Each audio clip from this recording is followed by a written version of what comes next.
Mga ka-summer, welcome back!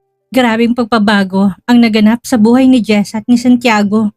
Mula sa pagiging boss at assistant, nauwi na nga sa isang sikretong kasalan. Pero sa likod ng tamis ng kanilang pagsasama, unti-unti namang gumugulo ang mundo ng Aquino Group. Sino ang tunay na traidor sa likod ng pagbagsak ng construction project? At ngayong nasa loob na mismo ng bahay ni Santiago si Jessa, paano nila haharapin ang galit ni Don Gilbert na biglang dumating at nanggulo sa kanilang honeymoon phase? Isang malaking sikreto ang nakabaon, isang malakas na pagsubok ang paparating. Kaya pa ba nilang panindigan ang kanilang pagmamahalan? O ito na ang simula ng kanilang paghihiwalay? Ako si Miss Maria at samahan niyo akong kilalanin kung hanggang saan ang kayang isakripisyo ng ating mga bida para sa pag-ibig at katotohanan. Simulan na natin. Tahimik ang opisina, bukas lang ang desk lamp ni Santiago. Nakaupo si Jessa sa kabilang side ng mesa, hawak ang tablet kung saan nakabukas ang ilang company reports. We need to bounce back after that bidding loss. I'm considering pushing the Greenfield Resort project forward by a quarter. Pero hindi ko alam kung handa ng construction team. Anitong nakasandal, pagod, pero kalmado. Napatingin si Jessa sa reports. Tapos, kay Santiago, kung mas maagang timeline, kailangan natin mag-secure ng suppliers na hindi bibitaw. I can call the procurement team bukas para mag-validate ng contracts. Tumango si Santiago. Impressed. See, that is why I keep you around. Hindi ka lang basta nag-aayos ng schedule ko. You actually think like a strategist. Namula siya ng papuri pero napangiti. Maybe kasi I hate seeing you stress. If I can help, I will. Tumingin si Santiago sa kanya ng matagal para nag-iisip kung dapat bang sabihin ang nasa isip niya. Jessa, if I tell you something confidential, can I trust you with it? Nagulat siya pero tumango ng seryoso. Oo naman, kakampi mo ko. Huminga ng malalim ang boss. My stepbrother Noah may be behind the leak. Hindi pa ako sigurado but I'm right. This is going to be messy. Napasinghap si Jessa. Do you want me to look into it? Hindi halata ko kung magtatanong-tanong sa ibang department. Or medyo makikipag-close ako sa kanya. Bahagyang nag-relax ang balikat ni Santiago para bang gumaan ang dinadala nito. Pwede kang magtanong at mag-imbestiga but never get close to him. And Jessa, thank you for being here. Ramdam niyang bigat at talaga ng tiwalang binigay sa kanya. Tumango siya at napangiti rin. Tahimik na nakaupo si Lexus sa dulo ng cafeteria, abala sa pag-check ng phone, huminga ng malalim si Jessa bago lumapit dala ang tray niya. Kailangan niya makipagkalit kay Lexus. Hello, okay lang ba na tumabi sa'yo? Tumingala si Lexus, bahagyang nagulat pero ngumiti. Sure, hindi ko akalain na makakakain ako kasamang sikat na assistant ng kuya ko. Umupo siya at bahagyang natawa. Sikat? Hindi naman. Lagi lang ako nakikapagbintangan na may relasyon kami ng CEO. Ang sikat ay si Santiago. Siyempre, siya ang founder ng Aquino Group. Totoo yan, magaling naman talaga kasi si Santiago. Kaya nga kahit na anong gawin ko, ikukumpara pa rin ako kay Santiago at lagi akong talo. Nagpakita siya ng simpatya. Mahirap nga yan. Pero alam mo, iba-iba naman ang strength ng tao. For sure, magaling ka din. Saglit na natahimik ito. Tila na antig sa sinabi niya. You're surprisingly nice. Akala ko loyal ka lang kay Santiago. Loyalty doesn't mean I can't be friendly. At saka Aquino ka din. Besides, feeling ko mabuting tao ka. Hindi mo ko kaaway. Natawa si Lexus at lalo pang naging kampante. Don't worry, hindi kita kaaway. Actually, nakatakda na magpakasal si kuya kay Violet. Kapag kasal na sila, mamamatay din ang issue tungkol sa inyo sa kumpanya. Napataas ang kilay niya pero pinanatiling kalmado ang boses. Hindi siya nagpahalatang kumapdi ang puso niya. Maraming nagsasabi na close kayo ng kuya mo. Totoo ba? Bahagyang nagpagbuntong hininga si Lexus. Halatang sinusukat ang kalooban niya. Close? Not really. He thinks I'm just here kasi pinilit ni Dad. Gusto ko lang patunayan na kaya ko rin. Pero sometimes I just want to see him sweet. Saka biruin mo ang baba ng posisyon na binigay sa akin. Narinig niyang bahagyang pagbitaw ng sekreto. Sumeryoso siya at maingat na nagtanong.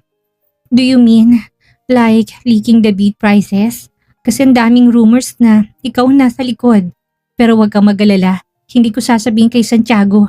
Biglang natawa si Noah, parang hindi inaasahan ng tanong. Wow, diretso ka ha. Hindi ko ina-expect yan sa'yo. Well, madalas akong sungitan si Santiago. Kung sakali ba pwede akong lumipat sa'yo bilang assistant? Well, gusto mo ba na pumanig sa akin? Kung oo, then kukunin kita. Soon. Let's just say, the competition needed a little help. At hindi naman lugi si kuya. He'll survive. Kinilabutan siya. Ito nang kailangan niyang ebidensya. Bakit mo ginawa yan? Alam mong malaking impact nito sa kumpanya. Bahagyang dumilim ang mukha ni Noah. Because for once, I want him to lose. Para makita niya hindi siya palaging tama. Mayabang yung kapatid ko na yan. Kahit kami ni Daddy, minamalit niyang mga desisyon namin. Hindi na siya nakasagot. Nakaramdam siya ng kaba pero alam niyang mahalagang nalaman niya para kay Santiago. Matapos marinig ang pag-amin nito, bahagyang humiti si Jessa. Kunwari siyang ayon. Kung tutuusin, tama ka rin. Masyado kasing matigas si Santiago. Siguro nga kailangan niyang maranasang mawalan para matutong makinig sa ibang tao. Napangisi ito. Halatang natuwa sa sinabi ni Jessa. Exactly. At least may nakakaintindi sa akin dito. Kung may plano ka pa, baka matulungan kita. Ani ang kunwaring seryoso pero ang totoo ay nais niya lang makuha ang ebidensya. Tinitigan siya nito. Parang sinusuri kung nagsasabi siya ng totoo bago tumango. Well, pag-usapan natin yan sa ibang panahon at pagkakataon. Naupo si Lexus sa shower chair niya. Hawak ang baso ng brandy. Tahimik ang opisina at naghihintay siya ng bisita. Bumukas ang pinto. Pumasok si Violet. Naka-cross arms. May ngiting pilya. Interesting. Narinig ko na kausap po kaninang assistant ni Santiago. Tinaas ni Lexus ang kilay. Jessa? Curious little thing. She thinks I trust her. Umupo si Violet sa gilid ng mesa. Pinasadahan ng daliring mga papel na nakakalat. Then, use her. Hayaan mo akalain niyang panalo siya. Tapos we pull the rug from under her feet. Magiging mas masakit kay Santiago kung mawala siya. Napangisi si Noah. Parang natuwa sa ideya. You hate her that much, huh? I hate what she does to him. Nagiging mabait si Santiago. Nakakainis. At least noon predictable siya. Ngayon, he's distracted.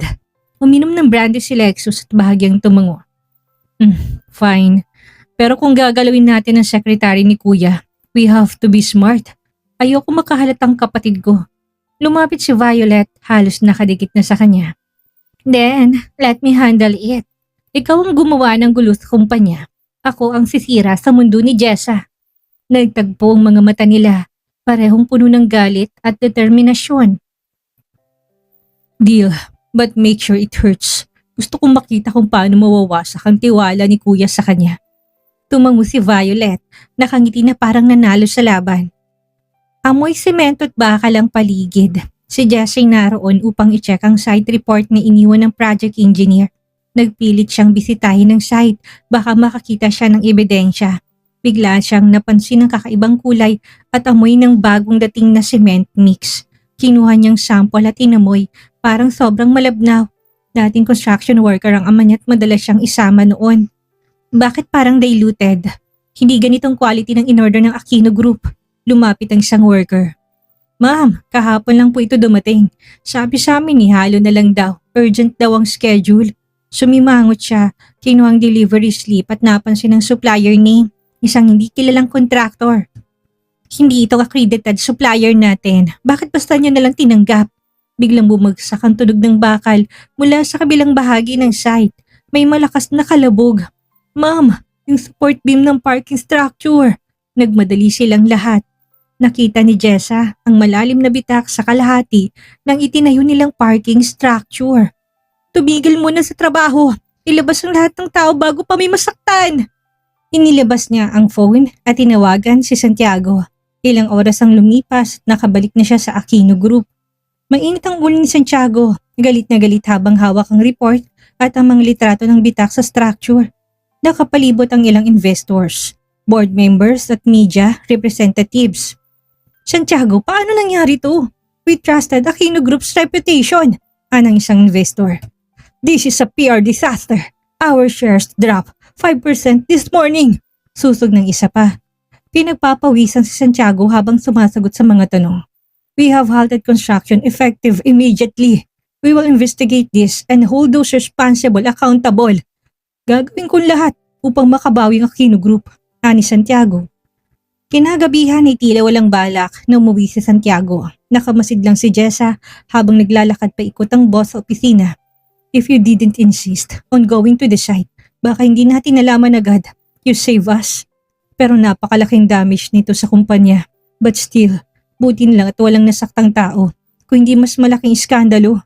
Tumango siya, halata ang pagod. Santiago, may pakiramdam ako na hindi to aksidente. May gustong magpabagsak ng kumpanya. Natigilan si Santiago. Dahan-dahan siyang lumapit kay Jess at hinawakan ang balikat nito. Then, we fight back. Hindi ako papayag na basta na lang tayong sirain. Pinaghirapan kong itayo ang Aquino Group. Hindi ako makakapayag na mauwi sa wala ang lahat ng pagod ko. Nagtagpo ang mga mata nila. Hinaplos niyang pisngi ni Santiago. Tara, mag-walking tayo para mabawasan ang stress mo. Nakakulong ka na sa opisina buong araw. Nagdalawang isip si Santiago pero sa huli sumama siya. Magkahawak silang naglakad sa mahabang pathway ng park. Hindi mo kailangang pasanin lahat na mag-isa. Nandito ako para tumulong. Huminto si Santiago, tinitigan siya. Kita sa mga mata nitong bigat ng problema pero tila may bahagyang lunas nang makita ang sincerity niya. Kung wala ka kanina sa site, hindi ko alam kung anong nangyari. You always know what to do, Jessa. Kahit na ako, minsan, hindi ko na alam. Ngumiti siya at hinawakan ang braso nito.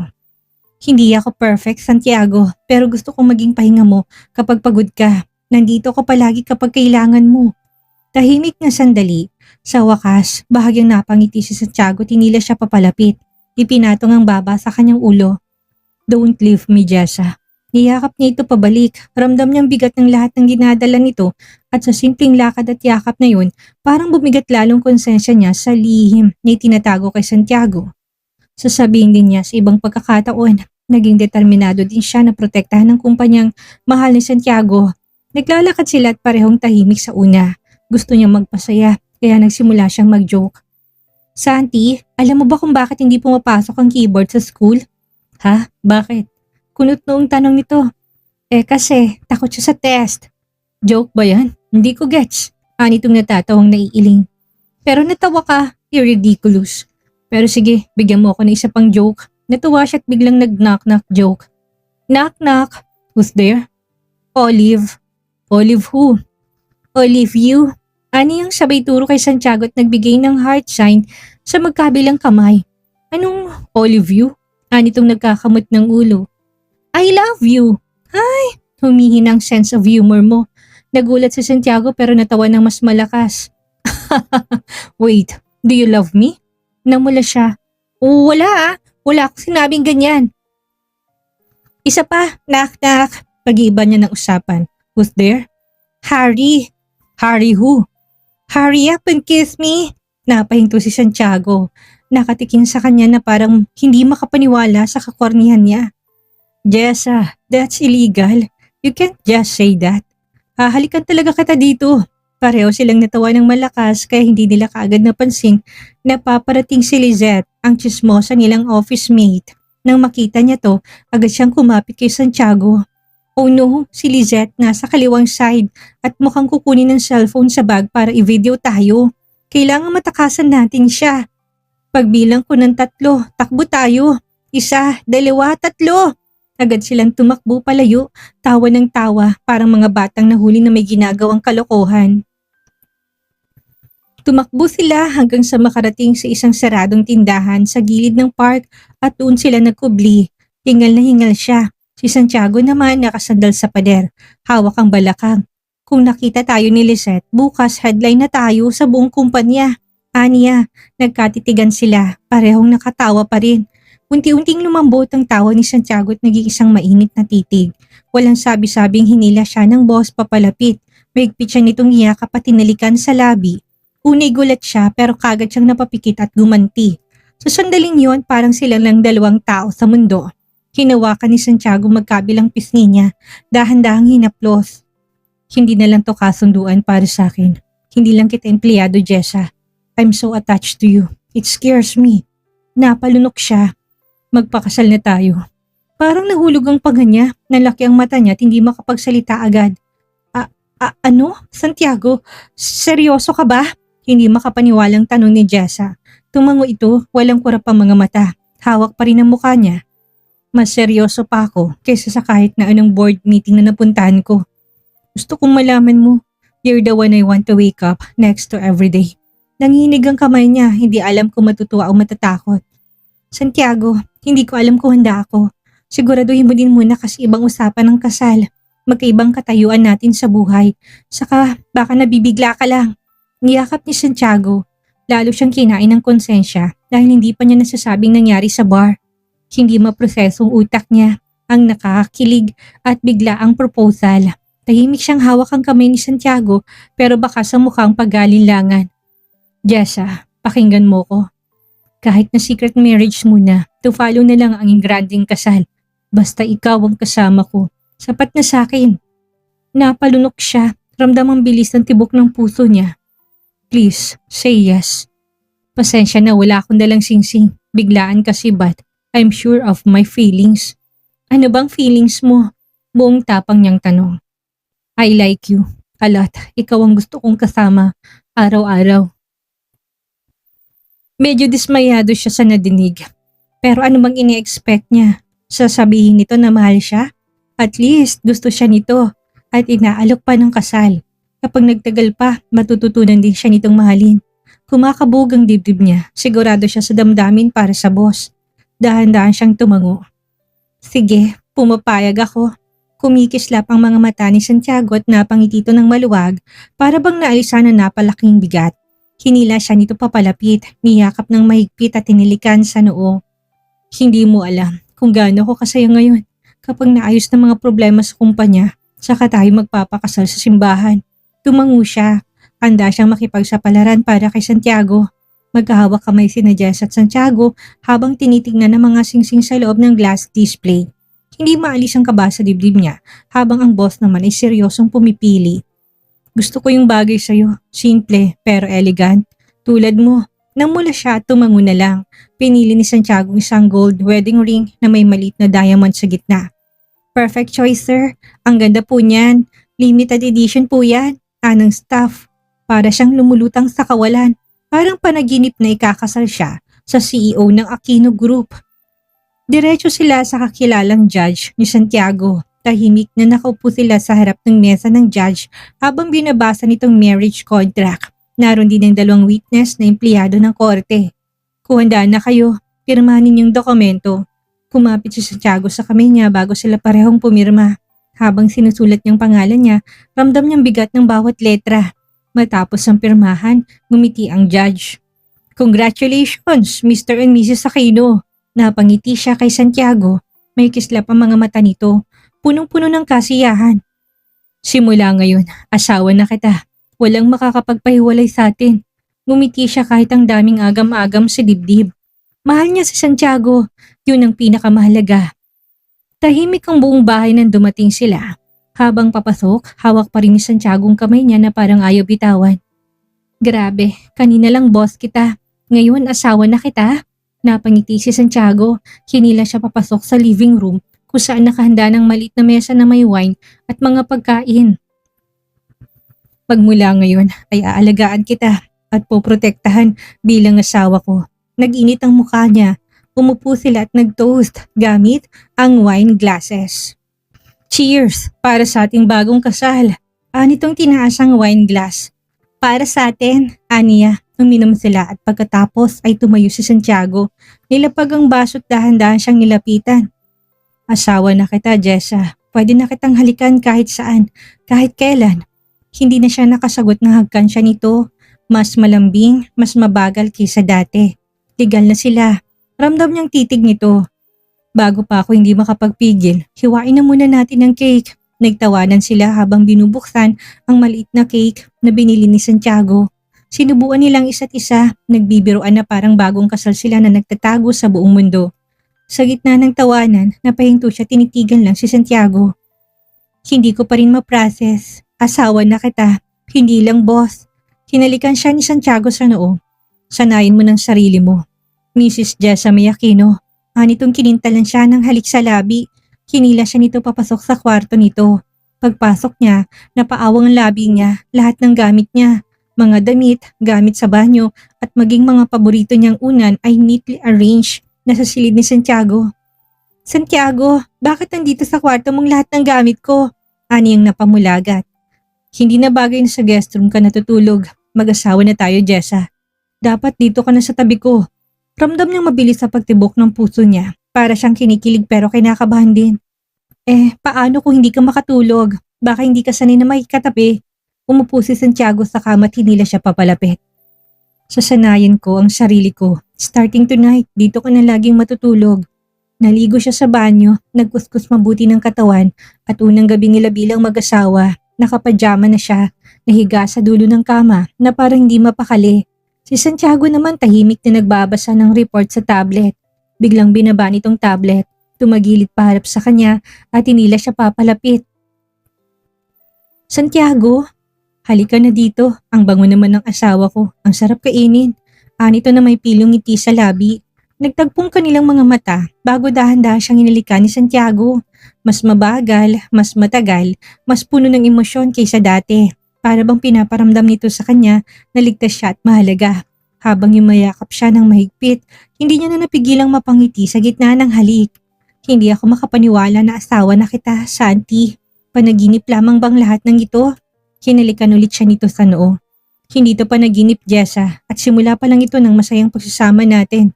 Kasi kung panaginip to, ayoko nang magising. Mahal kita, Santiago. Buong katapatang sabi ni Jessa. Masuyong hinalikan siya nito. Naghihintay siya ng sagot, ngunit nalunod ang lahat sa tamis ng halik na iginawad nito. Babawi ako after ko maayos ang problema sa kumpanya. Mag-honeymoon tayo around the world. Hindi na kailangan, hindi ako materialistic na tao. Kahit dito lang tayo, ang importante magkasama tayo. I want to give you the best life, Jessa. Kinabig niya ito't siniil ng halik. Hindi niya na nabilang kung nakailang rounds sila dahil kusang bumagsak ang kanyang katawan at nakatulog sa pagod.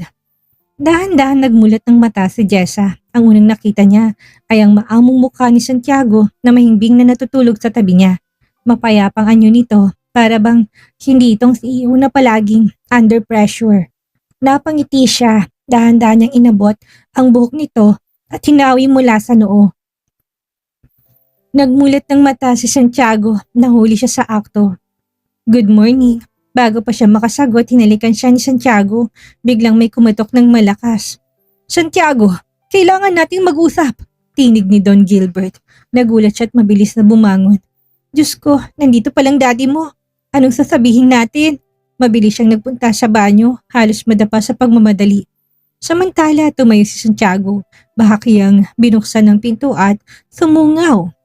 Grabe mga kasummer, bitin na bitin. Sino mag-aakala na sa gitna ng matatamis na halik at honeymoon phase ni Jess at Santiago, biglang darating isang malaking unos sa katauhan ni Don Gilbert. Nakakaba ang sitwasyon nila ngayon, lalo na't nakataya hindi lang ang kanilang relasyon, kundi pati ng kinabukasan ng Aquino Group. Sa tingin ninyo, gaano katagal kaya nilang may tatagong kanilang sikretong kasal, lalo na ngayong mainit ang mata ng pamilya ni Santiago sa kanila. Bago tayong maghiwalay, may isang mahalagang aral na tayong mapupulot sa chapter na to. Ang tunay na tiwala hindi nasusukat sa mga salita, kundi sa katapatan at oras ng kagipitan. Minsan akala natin ay sapat ng maging good partner, pero sa totoong buhay, kailangan din nating maging matapang na harapin ang mga katotohanang pilit nating tinatago. Tandaan, walang lihim na hindi nabubunyag at ang matibay na pundasyon ng pagsasama ay dapat nakatayo sa katotohanan, hindi sa takot. Abangan natin kung anong mangyayari sa susunod na bahagi. Ako si Miss Maria at huwag kalimutang mag-like, mag-comment at mag-subscribe para hindi kayo mahuli sa susunod na tagpo. Hanggang sa muli.